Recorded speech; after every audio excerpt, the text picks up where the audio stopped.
Holy shit!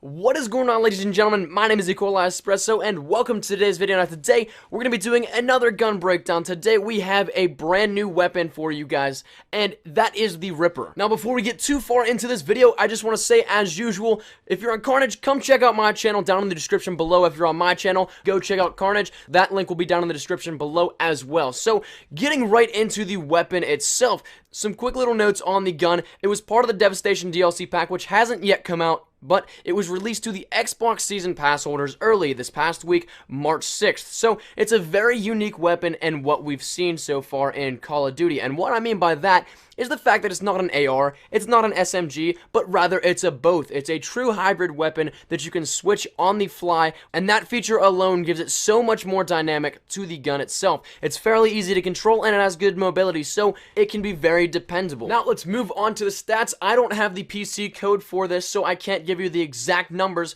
All this is based off of testing that I did previously with the weapon itself in private matches and all that. So the damage is a 2 to 4 shot kill. This is a little bit different when you think about it in terms of an AR from what we're normally see with assault rifles, but it's compensating for the fact that it is a hybrid and that it can do both SMG and long-range assault rifle kills. Now, the SMG close range is 3 shots, mid-range is 4 shots, and long-range is 5 shots. The 5 shot, though, is only on occasion. Now, if you're only talking about headshots, close range is 2 shots, mid-range is 3 shots, and long-range is 3 shots as well. So clearly, and as common sense dictates, headshots are awesome to go for and can help you out tremendously in gunfights. Now, with all that being said and contributing to it, the final thing I'm going to say about the SMG is the fact that the time to kill is a 0.11 seconds. Now, moving over to the other side of the coin, the assault rifle has a close range damage of 3 shots, mid-range of 3 shots, and a long range of 4. Now, if you're speaking of headshots, then that would change these numbers to close range of 2, a mid-range of 3, and a long range of 3. So, that in itself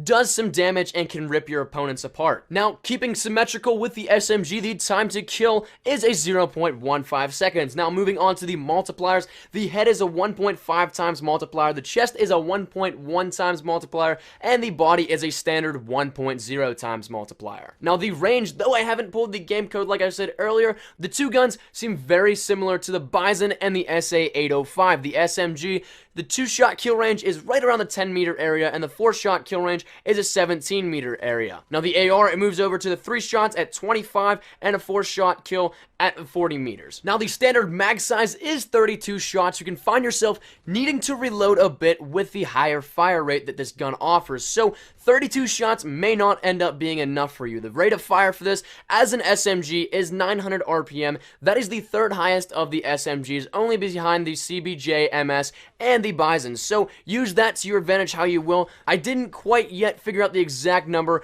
in which rapid fire brings the SMG rate up to, but the AR goes from a 600 RPM to a 720 with the rapid fire selected. Now, if you do not have rapid fire on, that brings the AR rate of fire down to the second lowest of all the assault rifles, only behind the MSBS, which is a burst. So, if you want to put it that way, it realistically is the slowest of all the automatic assault rifles. Now, moving into the reload speeds, the empty reload speed is 3 seconds flat, a full reload speed is 2.7 seconds, and a cancel is 1.8 seconds. As always, sleight of hand is going to help you out with those speeds, but these are pretty decent for gunfights that you could be getting into with the Ripper. So, the ADS time is a standard SMG time of 0.2 seconds, and the recoil is moderate as an SMG and low as an AR. As always, grip is an option for this, and when running an SMG, be sure you aim a tad lower than you intend to hit. Lead your shot a little bit. The recoil will pull you up and to the right with this, so the iron sights can be a pain, but like I said, leading your shot can help.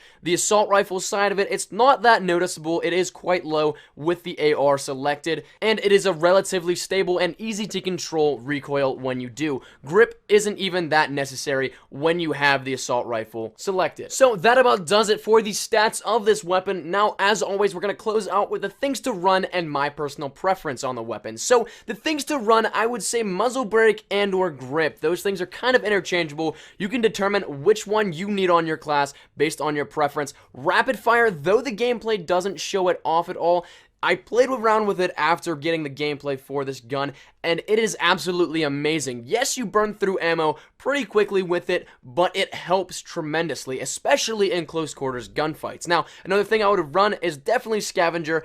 Your ammo will definitely need refilled if you plan on staying alive and not running fully loaded. Now, another thing that I would also highly recommend is equipping running perks. And what I mean by that is like marathon agility, all those kind of things. This gun's mobility plays perfectly into a running gun gameplay style that a lot of people like to have. And me personally, I think it's amazing with running classes on. So equip those if you want to keep going and running and going right through your enemies as quickly as possible. Now, my personal preference, I was not a fan of the idea of gun DLC at first, but this weapon kind of redeems my thoughts on that. This weapon seems to be very balanced, especially if you're on a good connection, and then at that point it even turns over to be OP if you have the jump up on people because of your connection. This weapon feels perfect to run with my playstyle. I love to run and gun, get up in the objective play. It may not pay off KD wise sometimes for me, but as I previously mentioned, it is perfect for running and getting in the faces of your enemies. It's a very versatile weapon,